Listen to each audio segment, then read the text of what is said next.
मैं कुलदीप सिंह कश्यप आपके लिए एक पहला मैथ का अति महत्वपूर्ण चैप्टर प्रतिशत अर्थात परसेंटेज का एक पहला वीडियो रिकॉर्ड करने जा रहा हूं। इसमें हम लोग बेसिक पॉइंट को ही कवर करेंगे। तो चलिए देखते हैं अपना चैप्टर प्रतिशत की तरफ। अगर इस चैप्टर को आप अच्छे से समझ पाते हैं तो इसमें लगभग 4 चैप्टरों का कॉम्बिनेशन आता है। जैसे पहला प्रतिशत तो आपको देखने को ही मिलेगा, दूसरा आपने सुना होगा प्रॉफिट एंड लॉस, लाभ और हानि। तीसरा चैप्टर भी इसी पर ही आधारित होता है जिसको हम पढ़ते हैं सिंपल इंटरेस्ट यानी कि साधारण ब्याज। एवं चौथा चैप्टर भी टोटल इसी पर ही आधारित होता है जिसको हम कहेंगे CI यानी कंपाउंड इंटरेस्ट अर्थात चक्रवृद्धि ब्याज। अगर मैं इस चैप्टर प्रतिशत को थोड़ा अच्छे से समझ लेता हूँ या मैं आपको समझा पाता हूँ तो आप इस चैप्टर की मदद से इन 4 अध्यायों को ख़त्म कर पाएंगे। जिसमें पहला परसेंटेज तो आप कर ही लेंगे, दूसरा प्रॉफिट एंड लॉस भी हो जाएगा यानी लाभ हानि, उसके बाद सिंपल इंटरेस्ट यानी कि साधारण ब्याज भी होगा और साथ में कंपाउंड इंटरेस्ट यानी कि चक्रवृद्धि ब्याज भी होगा। तो चलिए हम अपने जो भी कहानी है उसको थोड़ा आगे बढ़ाते हैं।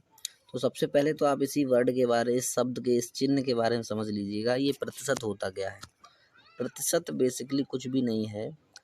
अगर हम किसी भी संसार की किसी भी चीज़ को अगर मैं 100 बराबर टुकड़ों में बांट दूं और बांटने के बाद अगर मैं उस बटे हुए टुकड़ों में से किसी को भी कोई भी टुकड़ा अगर दे दूं या 1 दे दूं या 2 दे दूं या 10 दे दूं, वो उस टोटल का उतना ही परसेंटेज कहलाएगा या प्रतिशत कहलाएगा। जैसे मान लो अगर मैं कहूँ मेरे पास 1000 रुपया है और 1000 रुपये में अगर मैंने कहा कि इसको 100 टुकड़ों में मैंने अगर बांट दिया तो एक टुकड़ा जो होगा वो आपका 10 का पड़ेगा। और जब आपका एक टुकड़ा 10 का पड़ेगा तो मैं ये कह सकता हूँ कि जो 10 रुपया है वो आपका 1% बन जाएगा। 100% का 1% बन जाएगा अगर मैं किसी भी व्यक्ति को 10 रुपये दे दूँ। चलिए अगर मैं इसमें ही 1000 की बजाय अगर 100 की बात करूं तो यदि मैं किसी भी चीज़ को 100 रुपये में अगर टुकड़ों में बांट लेता हूं, जैसे मैं कह सकता हूं कि मेरे पास 100 रुपये हैं और 100 रुपये में से मैंने किसी को 2 रुपये दे दिए तो वो आपका 2% कहलाएगा। अगर मैंने 4 रुपये दे दिए तो वो आपका 4% कहलाएगा। तो इसके ही आप ध्यान रखना, जब भी कभी इस प्रतिशत की बात आएगी तो आप इसको 100 टुकड़ों में बांटेंगे यानी कि 1/100 करेंगे। इसका मतलब ये होगा अगर कहीं प्रतिशत है तो वो ये दर्शाता है कि उसका 1/100 इसके बराबर होगा प्रतिशत के। यदि अगर हम कहीं प्रतिशत को हटाएंगे तो उसके स्थान पर हमें 1/100 का मल्टीप्लाई करना पड़ेगा। तो इस प्रतिशत में केवल 4 यानी कि 4 टाइप के क्वेश्चन होंगे जिसमें से हम पहला पार्ट आपका डिस्कशन करेंगे। इसका होगा बेसिक यानी कि इसमें जो भी हम डिस्कशन आज करेंगे तो वो उसका टोटल बेसिक पॉइंट ही होगा आपका। तो इस बेसिक पॉइंट को भी मैं आपको 4 भागों में समझाने का प्रयास करूंगा। आप कोशिश करें उसको अच्छे से समझ लीजिएगा। पहला जो पार्ट होगा ए पार्ट्स में देख लेना कि हमें सबसे पहले फ्रैक्शन यानी कि जो भिन्न है उसको चेंज करना आना चाहिए प्रतिशत में। सबसे जो पहला ए पार्ट होगा उसमें हमें कम से कम इतना तो आना चाहिए, कोई फ्रैक्शन अगर दी गई है तो मैं उसको प्रतिशत में कैसे चेंज करूँगा। या फिर इसका रिवर्स भी हो सकता है, अगर कोई भी वैल्यू प्रतिशत में दी गई है तो मैं उसको फ्रैक्शंस में कैसे डिवाइड करूँगा या चेंज करूँगा। तो बस आप इसी चीज़ को समझ लीजिएगा। जैसे मैं अगर बात करता हूँ 1/2 ये फ्रैक्शंस है और फ्रैक्शंस को मुझे प्रतिशत में ले जाना है तो मुझे 100 का मल्टीप्लाई करना पड़ेगा। तो मैं ये कह सकता हूँ कि 1/2 जो फ्रैक्शंस है वो आपकी प्रतिशत में 50% है ना। जैसे ही मान लो अब मैं यहाँ पर 1/4 ले लेता हूँ तो 1/4 को भी अगर मैं प्रतिशत में चेंज करूँगा तो 100 का मल्टीप्लाई करने के बाद इसको काट लूँगा, ये हो जाएगा 25 अर्थात 25%। तो अब ये चीज़ आपने समझ ली होगी। अगर कहीं फ्रैक्शंस में कोई भी अगर वैल्यू दी हुई है तो उसको प्रतिशत में कैसे करना है, तो 100 का मल्टीप्लाई करना है।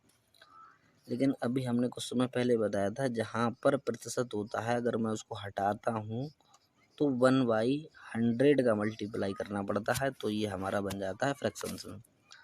तो चलो देख लीजिएगा, इसमें आपका ये जो दिया है 25%, इस 25% को मैं चेंज कर रहा हूँ फ्रैक्शंस में।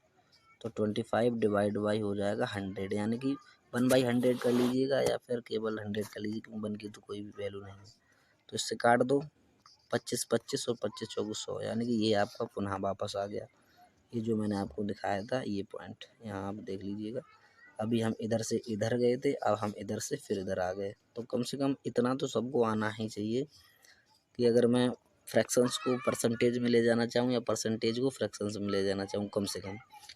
तो इसमें चलो एक मैं और एग्जांपल के तौर पर देख रहा हूँ। जैसे मान लो 7/25 है, इसको मुझे प्रतिशत में ले जाना है। तो प्रतिशत में ले जाना है तो मुझे पता है 100 का गुणा होगा तो 25 से जाएगा 4 बार, और 7 का गुणा कर दीजिएगा 4 में, ये हो जाएगा 28।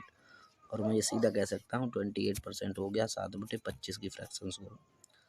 एक और देख लीजिएगा, अगर मान लो मैं 9/20 करता हूँ, इसको अगर मुझे प्रतिशत में चेंज करना है तो इसमें भी कोई दिक्कत नहीं है। 100 का आप मल्टीप्लाई कीजिए, 20 से इसको काट दीजिए, 5 बार चला जाएगा, और 5 से इसका 9 में गुणा कर दीजिए, ये आपका 45% बन जाएगा। ओके, तो ये तो लगभग आपको आना ही चाहिए खुद, जिससे आप कर सकें। कोशिश कीजिएगा, अपने आप खुद करने का प्रयास करें और हो जाएगा। बस इतना ध्यान रखना है, फ्रैक्शन से जब हम प्रतिशत में जाएंगे तो आप 100 का मल्टीप्लाई करेंगे, और जब प्रतिशत से फ्रैक्शंस में जाएंगे तो 1/100 का मल्टीप्लाई करेंगे। बस इतना नोट करना है आपको, और कुछ नहीं पूरे इसमें से ए पार्ट्स में। चलिए अब हम थोड़ा चलते हैं बी पार्ट्स की तरफ। बी पार्ट्स में लगभग है यही, लेकिन बस आपको याद रखना है। जैसे मैंने आपको कहा था, संसारिक कोई भी किसी भी वस्तु को, एक वस्तु को अगर मैं परसेंटेज मान लूँ, ये यानी किसी एक वस्तु को अगर मैं परसेंटेज में बात करूँगा तो वो 100% कहलाएगी। अब इस हिसाब से चेंज करने से पहले आपको ये कुछ चीज़ें आपको याद भी रखना चाहिए, कि जिससे ये होगा कि वहाँ टाइम बच जाएगा, आपके पास इतना समय नहीं होगा कि आप वहाँ चेंज करें। ये इसमें कह रहा है कि एक कोई भी वैल्यू उसको 100% माने, परसेंटेज में हमेशा 100% होती है। अब ज़रा देखो, अगर मैं इसको 2 से भाग करता हूँ तो बराबर के इधर वाले को भी 2 से भाग करना पड़ेगा। तो मैंने अभी बताया था, इस 1/2 की वैल्यू बन जाएगी आपकी 50% के। ठीक है ना। अब यही अगर मैं कहूँ, इसी एक को अगर मैं 3 से भाग करता हूँ तो फिर आपको पता है कि 100% में भी 3 से भाग होगा, तो ये आ जाएगा 33 सही 1/3%। यानी आपको ध्यान रखना है कि 1/3 की जो वैल्यू होती है वो इतने प्रतिशत के बराबर होगी। वहीं पर अगर मैं कहूँ 4 से भाग लगाऊँ, तो आपको पता है कि 100 में भी आपको 4 से भाग लगाना पड़े, क्योंकि दोनों पक्षों में जो भी काम करेंगे वो बराबर करेंगे। तो इससे ये काट दीजिएगा, 25% आ जाएगा। तो मैं ये कह सकता हूँ कि 1/4 जो होगा फ्रैक्शन से, वो 25% के बराबर होगा। ठीक उसी प्रकार से एक बार और, यानी कि मैं 5 का भाग करके देख रहा हूँ, तो फिर आपको पता है कि 100 में 5 का भाग लगाएंगे तो फिर ये आपका 20 हो जाएगा, यानी कि ये बन जाएगा 20%। तो बस कुछ मैं लिखे दे रहा हूँ, आप उनको नोट कर लीजिएगा और याद कर लें। जैसे 1/6 हो गया, 1/7 हो गया, है ना, 1/8 हो गया, 1/9 हो गया, 1/10 हो गया, 1/11 हो गया, 1/12 हो गया। लगभग इतनी आप कम से कम याद कर लें। जैसे 1/6 हो गया, तो 1/6 का आप कीजिएगा तो 16 सही 2/3% बन जाएगा। 1/7 करेंगे तो 14 सही 2/7% बन जाएगा। 1/8 की अगर हम बात करेंगे तो ये 12 सही 1/2% बन जाएगा। 1/9 की बात करेंगे तो ये 11 सही 1/9% बन जाएगा। और 1/10 की बात करूँगा तो ये 10% बन जाएगा। 1/11 की बात करूँगा तो ये 9 सही 1/11% के बराबर होगा। यदि मैं 1/12 की बात करूँगा तो उसमें भी 100 में भी 12 का भाग करना पड़ेगा, क्योंकि उधर बराबर ही दिया है। तो 100 में जब मैं 12 का भाग करूँगा तो ये आपका आ जाएगा 8 सही 1/3%। लगभग आपको ये तो बेसिक पॉइंट आपको ध्यान रखने ही पड़ेंगे। अब मान लो कुछ फ्रैक्शंस इनसे ही बना दी जाती हैं। जैसे मान लो आपसे पूछ लिया जाए 2/5% किसके बराबर होगा, तो पहली बात तो मैंने चेंज करना सिखाया 100 का, आप गुणा कर दीजिएगा तब भी आप ले आएंगे, यानी कि ये 40% के बराबर हो गया। यदि आप ऐसा नहीं करना जानते तो आप इतना तो पता ही होगा कि 2/5 है, तो मैं इसको कुछ इस तरीके से लिख लूँ, इस तरीके से। और 1/5 अभी हमने बैक में लिखाया था, ये देखो, यानी कि ये रहा 1/5 आपका 20% था। और जब 1/5 आपका 20% था तो मुझे पता है कि ये 20% है और उसका डबल है, तो सीधा 40% हो जाएगा, नहीं 40% के बराबर होगा। तो कुछ आप इससे भी कर सकते हैं अगर थोड़ा भी ध्यान रखना चाहें तो। चलिए फिलहाल आपको जैसा भी अच्छा लगे आप वैसे समझ लीजिएगा।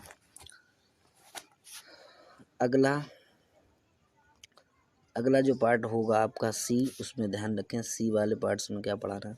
सी वाले पार्ट्स में कुछ नहीं, बस आपको ये ध्यान रखना है जैसे A% ऑफ बी बराबर होता है B% ऑफ ए, यानी इसको बहुत अच्छे से समझ लीजिएगा ये है क्या। यानी मैं कह रहा हूँ A% ऑफ बी, यानी A% ऑफ बी, यानी बी का A% बराबर होगा और B% ऑफ ए, यानी कि ए का B% के। अब आप समझ रहे होंगे ये क्या होगा। जैसे मान लो इसमें एक थोड़ा जानते तो हैं लेकिन हम इसका यूज करना नहीं जानते।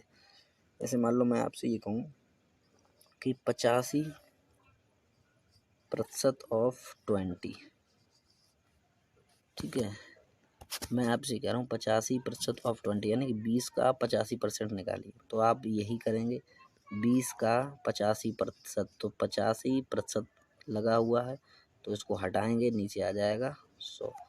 इससे आप करेंगे 20 पंजे 100 काटेंगे, फिर 5 से ये आएगा 70 आपका। इस तरीके से आप यही करेंगे।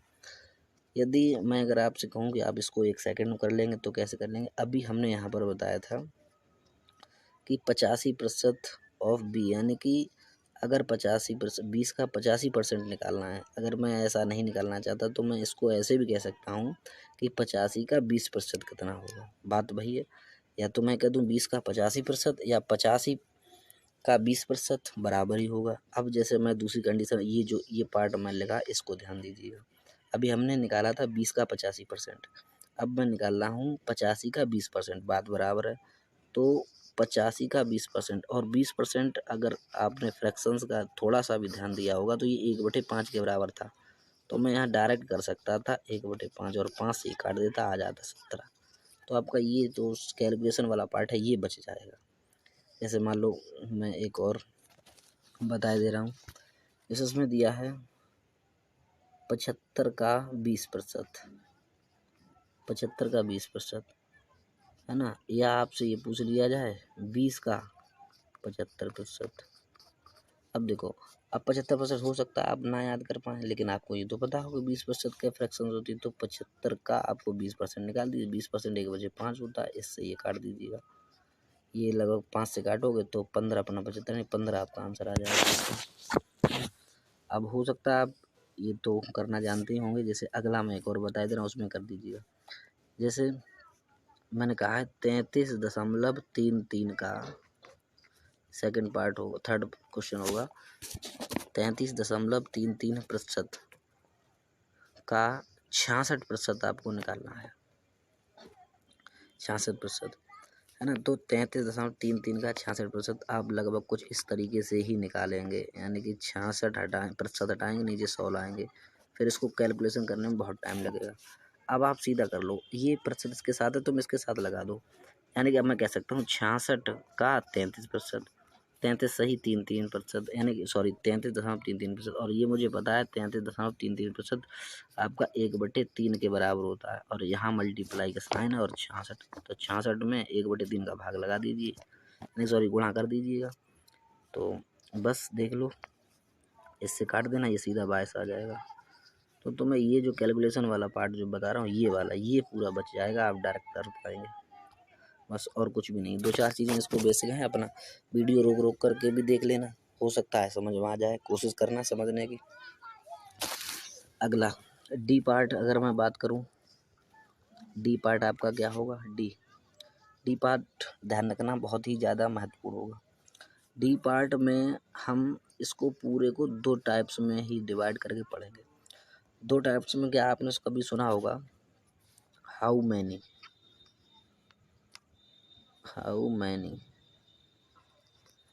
या वाट प्रतिशत, यानी कि कितना या उसका कितना कितना प्रतिशत है, आपने ये सुना होगा। इस क्वेश्चन का भी इस तरीके से दिया जाता है कि 20 जो है 50 का कितना प्रतिशत है। एक तो ये है कितना प्रतिशत है, दूसरा पार्ट पढ़ेंगे कितना प्रतिशत ज़्यादा है या कितना प्रतिशत कम है ना। इसमें आएगा आपका अधिक, पूछ लिया जाएगा अधिक है, कितना प्रतिशत अधिक है, कितना प्रतिशत कम है, कितनी प्रतिशत वृद्धि हुई है ना, या कितनी प्रतिशत हाँ यानी कि कमी हुई। ये पार्ट आपका पूछा जाएगा। तो इसमें तो वो सीधा सीधा पूछेगा वो उसका कितना प्रतिशत है, इस पार्ट में पूछा जाएगा वो उससे कितने प्रतिशत अधिक है या कितने प्रतिशत कम है, यानी इसमें अंतर की बात करेगा, जबकि इसमें उस टोटल वैल्यू की बात करेगा। तो इसमें ज़रा देख लो, इस फर्स्ट पार्ट की अगर मैं बात करूँ, जैसे पहला क्वेश्चन आप ले लीजिएगा, 1 मिनट इसमें देख लो, पहले क्वेश्चन लेने से पहले आप समझ लीजिएगा इस वाले पार्ट को हम क्या करेंगे। इस वाले पार्ट में आपसे यही पूछेगा उसका वो कितना प्रतिशत है, तो इसमें कुछ नहीं करना है, केवल जिसका पूछा जाए वो तो होगा आपका बेस यानी कि आधार, उससे आपको डिवाइड कर देना है जो पूछा जाए, यानी कि जो भी वैल्यू होगी, यानी कि जो भी आपकी वैल्यू दी हुई है उसमें आप भाग लगा दीजिएगा और 100 का मल्टीप्लाई कर देना, ये आपका परसेंटेज आ जाएगा। यानी कि मैं इसको हिंदी में लिख दूंगा, यानी कि यहाँ जो मान दिया हो उसमें आप जिससे भी तुलना कर रहा हो, जिससे पूछ रहा हो, यानी कि जो आधार होगा आपका उससे भाग लगा देना और 100 का गुणा कर देना, और ये आपका बन जाएगा प्रतिशत में, वो आ जाएगा कितना प्रतिशत है। और अगर मैं सेकंड पार्ट की बात करूं तो उसमें आपको अंतर निकाल लेना है कि वो कितने प्रतिशत अधिक है कितने प्रतिशत कम, अंतर निकाल लेना, और जिससे पूछा जाए वो आपका आधार हो जाएगा और उसका आप उसमें भाग लगा देना और 100 का गुणा कर देना, क्योंकि प्रतिशत में कन्वर्ट करने के लिए 100 का हमें गुणा करना पड़ता है, और प्रतिशत से हटाने के लिए आपको पता है कि 1/100 का गुणा करना पड़ता है। तो चलिए अब इसका देखो, पहला क्वेश्चन हम स्टार्ट करते हैं, देख लीजिएगा। मान लो हमने आपसे कह दिया, फर्स्ट पार्ट वाले कह दिया हमने, यानी कि जो 20 है वो 50 का कितना प्रतिशत है, 50 का कितना प्रतिशत है ये पूछा है आपसे। यानी कि जो 20 है वो 50 का, तो 50 का किससे तुलना की जा रही, 50 से, तो 50 आपका आधार हो गया। और कितना प्रतिशत है, यानी कि ना अधिक पूछा ना कम पूछा, तो सीधा पूछा उस 20 का, तो 20 का ऊपर रख दीजिए, ये आपका मान हो गया, और 100 का कर देना गुणा, तो इससे 50 से ये कट जाएगा और 20 दूनी 40। तो मैं ये कह सकता हूँ ये जो 20 जो है वो 50 का 40% है। हो सकता है आप इस चीज़ से भी सेटिस्फाई ना हो, लेकिन फिर भी मैं एक बार दोबारा ट्राई करता हूँ। मान लीजिएगा अब मैं यहाँ कह रहा हूँ कि जो 50 है वो 20 का कितना प्रतिशत है, 20 का कितना प्रतिशत है, 20 का कितना प्रतिशत है, ये देख लीजिए। नेक्स्ट क्वेश्चन ये दिया हुआ, यानी कि जो 50 है वो 20 का कितना प्रतिशत है। तो इसमें ध्यान दो किससे तुलना की जा रही है, इसमें 20 से तुलना की जा रही है। फिर सुनो, यानी वो कह रहा है 50 20 का कितना प्रतिशत है, 20 का, यानी 20 से तुलना की जा रही, तो ये आपका बन जाएगा आधार। और किसकी तुलना की जा रही, 50 की, तो ये हो जाएगा ऊपर। प्रतिशत में कन्वर्ट करनी, 100 का गुणा करेंगे, इससे काट दो 20×5 100 और इसका आप मल्टीप्लाई कर देना, तो ये हो जाएगा 50 × 5 यानी कि 250। यानी मैं ये कह सकता हूँ कि जो 50 है वो 20 का 250% है। कोशिश करना इस चीज़ को समझने के लिए, जो आज फिलहाल बेसिक होगा, इसमें कोई भी परसेंटेज का एक भी क्वेश्चन ऐसा नहीं होगा जो किसी परीक्षा में आए, और ना ही आएगा कभी, और ना आया होगा कभी भी। लेकिन बस यही होगा कि अगर आप बेसिक कंप्लीट कर लेंगे ना, तो कितने भी टफ क्वेश्चन होंगे आप उनको लगा पाएंगे, कोई प्रॉब्लम नहीं आएगी। ये आप बिलीव करना, क्योंकि मैं पढ़ाता हूँ तो कुछ बेसिक स्टैंड को ही कवर करा देता हूँ, बाद बाकी बच्चे सब समझ लेते हैं। चलिए अब मान लो सेकंड पार्ट जो मैंने डी का बताया था, सेकंड पार्ट उसकी बात कर रहा हूँ। अब वो ये कह रहा है कि यानी कि 20-50 से, यानी 20-50 से कितने प्रतिशत कम है, कितने प्रतिशत कम है। अब देखो इसमें सीधी सीधी बात को समझ में आ रहा है, हमारे सुन रहे हैं आप लोग, देख लीजिएगा। यानी कि जो 20 पूछा है 50 से कितने प्रतिशत कम है, तो किससे पूछा है 50 से, तो 50 आपका आधार हो गया।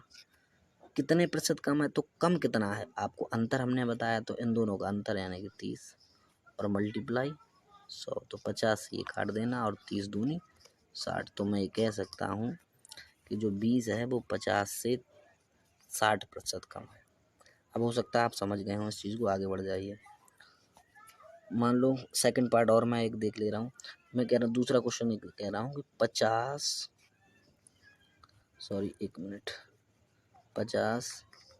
20 से कितने प्रतिशत अधिक है।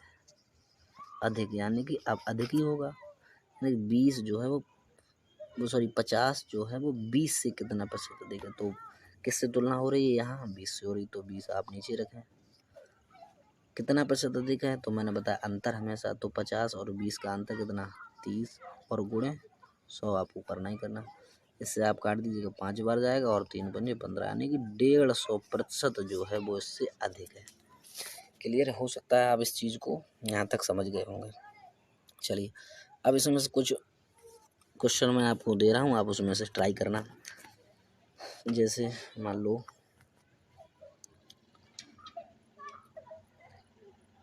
चलिए एक मिनट बैक जाइए। डॉक्यूमेंट्स कहाँ चला गया।